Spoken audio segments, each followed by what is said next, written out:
Hello everyone. इस video में मैं डिस्कस करूंगा chapter number 5 functional theories of translation. इसके अंदर 4 मेजर थ्योरिस्ट है और उनके थ्योरीज है बहुत ही इंपॉर्टेंट है चारों के चारों। चारों थ्योरिस्ट और उनकी थ्योरीज को अलग अलग वीडियो के अंदर मैं डिस्क्राइब करूंगा। एक ही वीडियो में करना पॉसिबल नहीं लग रहा। Begin with the functional theories. ये फंक्शनल थ्योरीज क्या होते हैं? Basically, ये functional theories they focus on the pragmatic aspect of language communication के related होती है। functional theories या communicative approach, ये functional theories उन्होंने communicative approach अपनाया to analyze करने के लिए translation को। Basically 4 theorist है इस चैप्टर के अंदर। The first one is the Katharina Reiss. उनका थ्योरी डिस्कस करेंगे इस वीडियो के अंदर और बाकी थ्योरीज को अलग से डिस्क्राइब करेंगे। कैथरीना रेस ने जो दिया था theory, it is related to text type. Her work, उनका जो वर्क था 1970s के अंदर, it built on the concept of equivalence. Equivalence का कॉन्सेप्ट हम लोगों ने डिस्कस किया हुआ था। यूजीन निडा का मॉडल भी डिस्कस किया हुआ था, वो आप देख सकते हैं। उन्होंने भी अपना कॉन्सेप्ट जो है बिल्ड किया इक्विवेलेंस के बेस पे। लेकिन डिफरेंस ये था कि इसने, कैथरीन रेस ने व्यू किया टेक्स्ट को रादर देन द वर्ड और द सेंटेंस। वर्ड या सेंटेंस को नहीं देखा बल्कि टेक्स्ट को लिया उन्होंने as the level at which communication is achieved. Text level पे कम्युनिकेशन किस तरह अचीव होती है, एट विच इक्विवेलेंस को सीख किया। And then her functional approach, इसका क्या एम था? It aims at systematizing the assessment of translations. Systematize करना था असेसमेंट ऑफ ट्रांसलेशंस को। ये कैथरीना रेस ने बोरो किया था कार्ल बाहलर्स 3-वे categorization of the function of language को। इन्होंने इंकॉर्पोरेट किया इस मॉडल को बोरो करके, इसके हेल्प से अपने मॉडल को डिस्क्राइब किया। एंड रेस लिंक किया 3 फंक्शंस, यानी 3 फंक्शंस ऑफ लैंग्वेज को लिंक किया to their corresponding language dimension के साथ, और टेक्स्ट टाइप को भी देखा और कम्युनिकेटिव सिचुएशंस को एनालाइज किया और as a whole text type model के फॉर्म में रिप्रेजेंट किया हमारे सामने। मेन करेक्टरिस्टिक क्या है इस मॉडल के? Main characteristics of each text को उन्होंने डिस्क्राइब किया। पहले कहती है the first one is the informative. पहला जो टेक्स्ट टाइप है वो इंफॉर्मेटिव है। इसके क्या करेक्टरिस्टिक है? इसके अंदर प्लेन कम्युनिकेशन ऑफ फैक्ट्स होती है, ठीक है। सिंपली आप फैक्ट्स को कम्युनिकेट करते हैं, जिसके अंदर इंफॉर्मेशन भी आ जाता है, जिसके अंदर नॉलेज भी आ जाएगा, जिसके अंदर ओपिनियंस भी आ जाते हैं। द लैंग्वेज डायमेंशन जो यूज़ हुआ ट्रांसमिट इंफॉर्मेशन को ट्रांसमिट करने के लिए, लैंग्वेज डायमेंशन जो यूज़ हुआ था उसको लॉजिकल या रेफरेंशियल कहा जाता है। और जो कंटेंट या टॉपिक है इसका मेन फोकस था। मेन फोकस क्या था?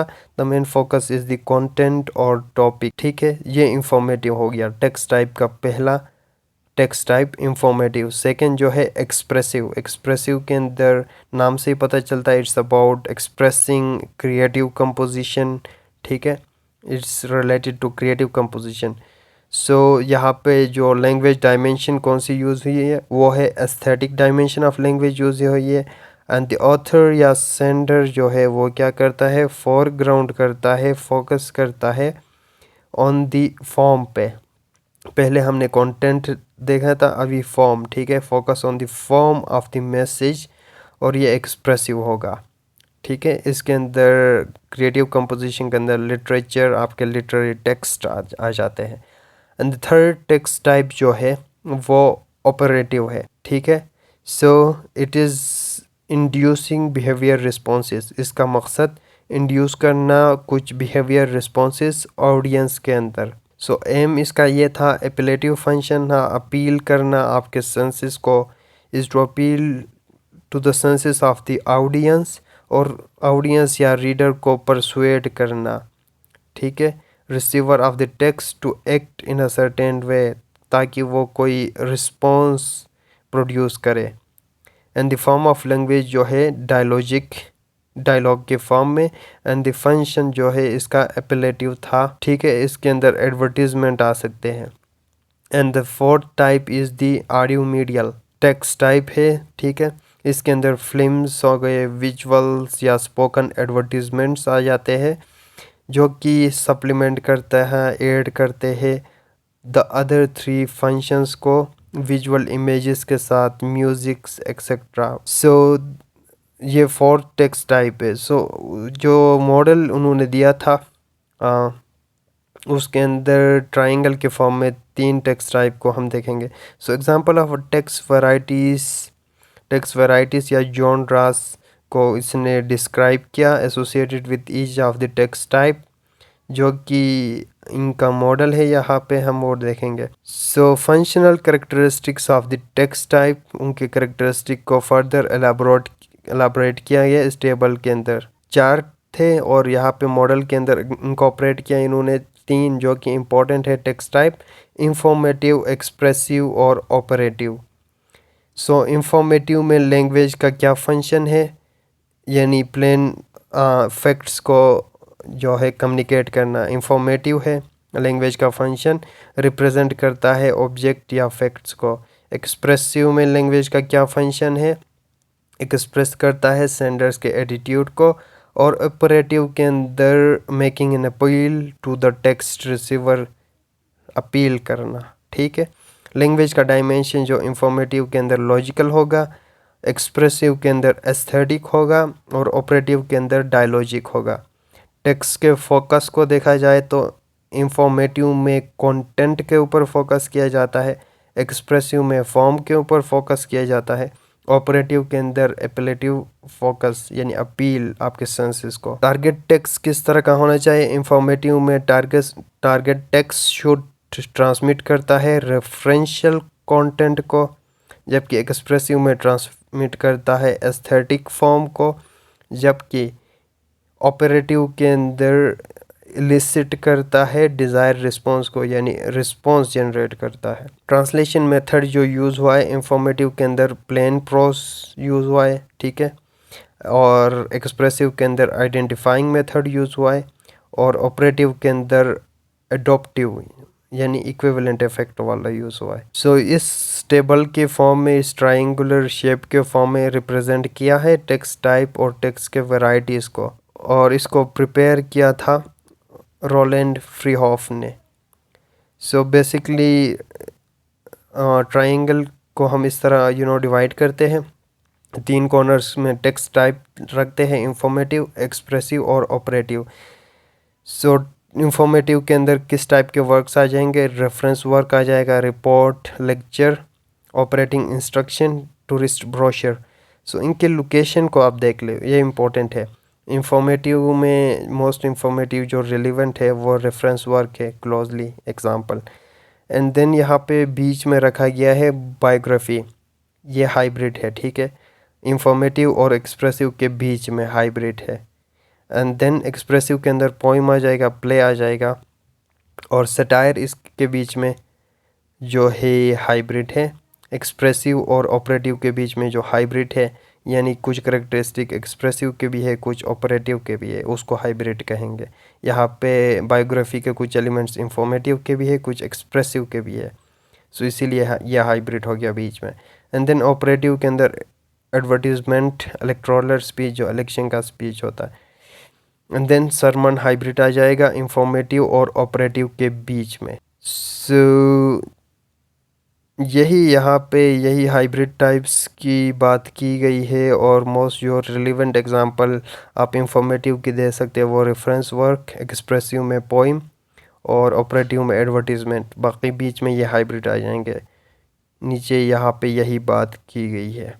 सो एलेबरेट करना चाहे तो ये इस तरह की, फॉर एग्ज़ाम्पल आप सरमन को ले लें।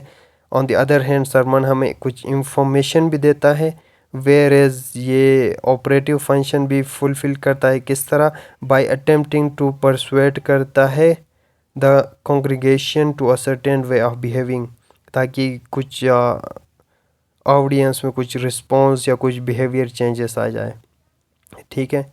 सो इस तरह ये हाइब्रिड आ जाता है। And then transmission of the predominant function of the source text determining factor. So some specific translation methods को यहाँ पे वही सेम इनको मज़ीद एलाबरेट किया गया है कि टारगेट टेक्स्ट इंफॉर्मेटिव टेक्स्ट का क्या होगा। The target text of an informative text should transmit करता है फुल रेफरेंशियल या कॉन्सेप्चुअल कंटेंट को, एंड द ट्रांसलेशन जो है प्लेन प्रोज है मेथड। और second one is the target text of expressive transmit करता है एस्थेटिक या आर्टिस्टिक फॉर्म, और जो मेथड यूज़ हुआ है identifying method. And target text of operative जो है वो प्रोड्यूस करता है desire response in the TT receiver, यानी टारगेट टेक्स्ट के रिसीवर में। और जो मेथड यूज़ हुआ है वो एडॉप्टिव मेथड।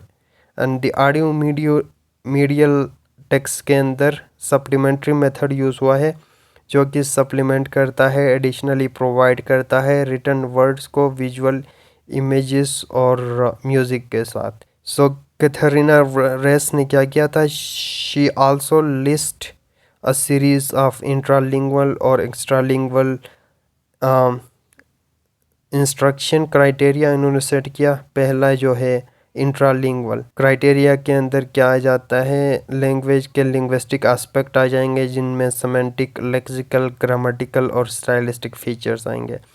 और एक्स्ट्रा लिंग्विस्टिक क्राइटेरिया के अंदर सिचुएशन आ जाएगा, subject, field, time, place, receiver, sender और इफेक्टिव उसके इम्प्लीकेशंस। सो रेसिस का जो मॉडल था, it allows when the function of the TT may be differ from that of the source text.